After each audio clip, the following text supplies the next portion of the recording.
शम्भो महेश करुणामय शूलपाणे गौरीपते पशुपते पशुपाशनाशि काशीपते करुणया जगदेतदेकस्त्वं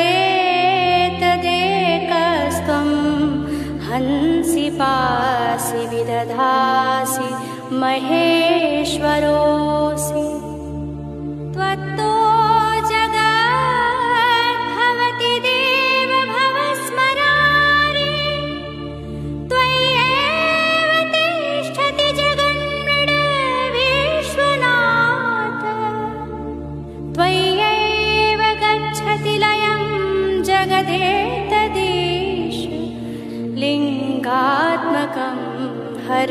चराचर